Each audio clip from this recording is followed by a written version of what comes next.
The Dolor Factor is sponsored by Ladera, a romantic paradise. Lime, value every moment. Illuminous, your transformation begins here.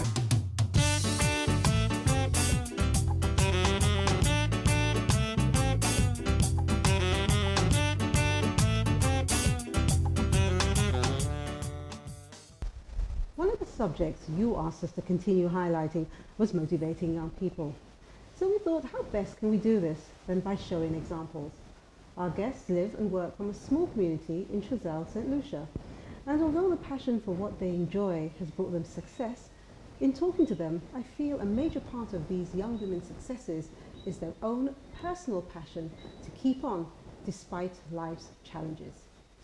The young need inspiration from not only their peers and family and educators, but they also need to hear it from people they don't know but are from their age group. Most of us can justify my next statement. People we love tell us about our capabilities and what we can and should do, and we get fed up of hearing it. Or we think they say it to be nice because they love us, but when a stranger says the very same things, then sometimes that makes all the difference. Stay with us for an inspirational look at the youth's responsibility to find and act on their passion on this episode of The Dolor Factor.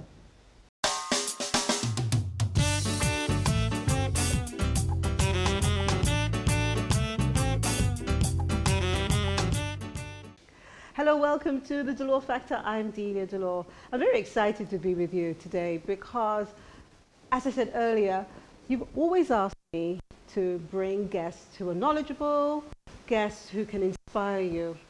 Well, one of my guests today actually chose the topic and chose, I wouldn't say the topic, but the actual name of the show, because we were talking about things, and she actually came up with determining your destiny, and I thought, wow, that is exactly what we're going to be aiming to do.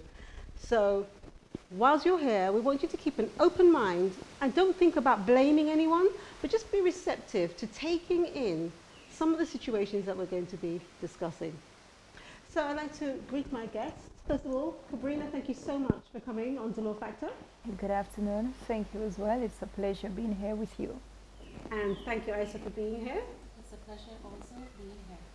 Great, lovely. Now, let me just remind you, Cabrina said good afternoon, but you might be watching us from anywhere in the world. You could be in London, you could be in Canada, you could be in the States, you could be in the Caribbean. So wherever it is that you are, thank you so much for tuning in. Now, both my young ladies have got experiences that they would like to share with you. And as I said earlier, I would really like you to have an open mind, all right? Because what they have achieved, once you have the passion, you can do it too.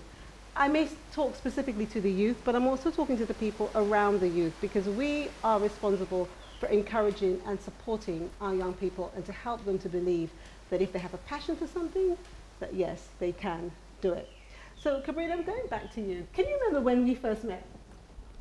Yes, I can. It was at one of our Christmas promotions where we met. And the best part of that, if I remember, is giving away those fruit cakes. Yeah, those cakes went by our so listeners. quickly. Okay, so tell our viewers, what do you do? First of all, my name is Cabrina Epifan. I am from the village of Choiseul. I work at Soufriere FM, which is a community-based radio station. It is nestled in the Soufriere community. The mandate of the radio station is more or less inform and empower not just the youth, but persons on the whole. With me as a radio announcer, and I do journalism as well, I have a diverse of programs which enables persons to share their voice. I have Soufriere Speaks, where I go out into the streets. I look at different social ills and ask persons to provide basically solutions they think can help curb certain problems, as well as inviting persons to the studio as well with various programs where they can express themselves. If they have various business, can give them that time to showcase their business, as well as different challenges, ups and downs, and thereabout that I do. Now, you said all that, and what came into my head was, you know, that wasn't the first time that we met. Can you remember? Because when I actually came to the radio station to do the promotion, I was with the executive chef, Nigel here. We came to do a program with you called Food for Thought. And we looked at each other, and you said to me, don't you remember me? And I went, yes, I remember you. Think. It was a few years ago. Please don't tell me I'm the one going crazy. I've just been doing some research about dementia. So I hope I'm not a candidate for one. Okay, think of another radio station. Oh, yes, you were the marketing. I was the program controller of Radio Lucia. Yes, yes, true. And you came, right? Yes, and I did trading as well there for some time. And you were giving me a few pointers as well. Mm-hmm. And you did mention to me to find where your passion is, and if it's the radio thing, you need to pursue it, and it's an exciting thing being in radio and broadcasting. Mm-hmm. Yes. And you stuck to it, and there you Yes, are. I did. I'm really happy I did, and I'm yet to enhance what I do in terms of the youth and trying to bridge like generation gap, because we have a lot of young persons and we have the older generation as well, and sometimes I think the older generation do have quite a lot to share, which of course maybe the youth can actually kind of copy and want to maybe develop if it's like career pathway as well to follow through. I think that's exactly what we're going to be talking about later on in the show. But you've been sitting very patiently, Isa. Yes. So let's tell us something about you. Who's Isa? Okay, I'm Isa Ingles, also from the community of Soufriere, Schwazelle. I work at Dolor Resort, famous resort, romantic paradise.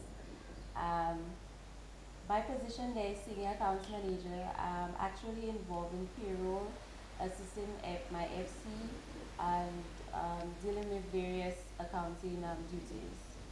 Mm-hmm. So that's you've put it in a nutshell, but of course there's lots and lots that comes with that. I'm also a hardworking person, dedicated, determined, ambitious, very confident at what I do, and get the work done, get the job done. Mm-hmm. But how do you think, and I'm asking this question to both of you, but Isa, since you started, let me ask you to continue it. Why did you have that passion? Where did it come from? Well, it originated from my godparents who were accountants. So from a young age growing up, it was my passion to be an accountant. And I didn't get it right away, but I started as in administration at Dolor, and from there,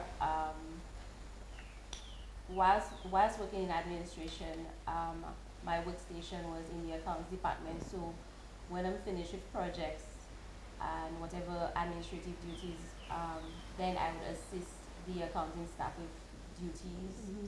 And I learned there, and I filled in my studies. Mm-hmm. I want to stop you there because I actually want to ask you some questions that are very pertinent to what you've just said there. Cabrina, I want to ask you the same question in terms of passion. Where did the passion come from for you?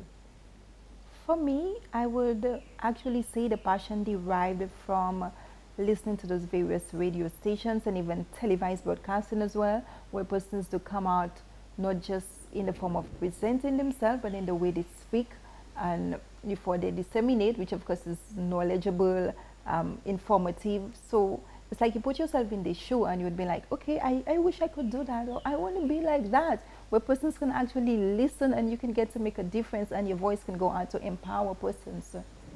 So I worked on it, having afforded the opportunity of being with Soufriere FM. I am still there and making the most out of this opportunity that I got.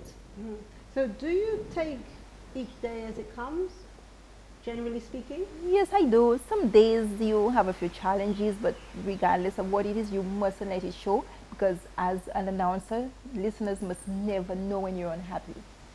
You know, that's a very difficult thing to do. I mean, you're dealing with figures all the time, so we all have, you know, personal issues, and they could be good ones, because, you know, when people say personal issues, you think they're bad, but they could be good ones too.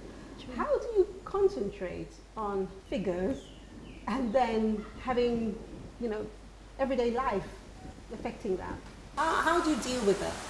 Well, you have to be focused, and you meet people. You just have to be focused in whatever that you do, and being confident as what you do. Okay. Yes. All right, well, you see, people here might be watching us and saying, oh, it's so easy for you to say because you've achieved a status or position, a role that you both love and enjoy.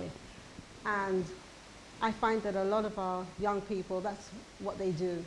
They do have a passion. It doesn't mean they don't. They have a passion, or they can do something really, really well, but they're stuck in some kind of rut. It could be because they're lazy. It could be because they're lost. It could be because they're not getting the support that they need, or maybe they are getting the support that they need, but they're not choosing to act on it. So those are the kind of things that we're going to be talking about when we come from the break. So please make sure you stay with us.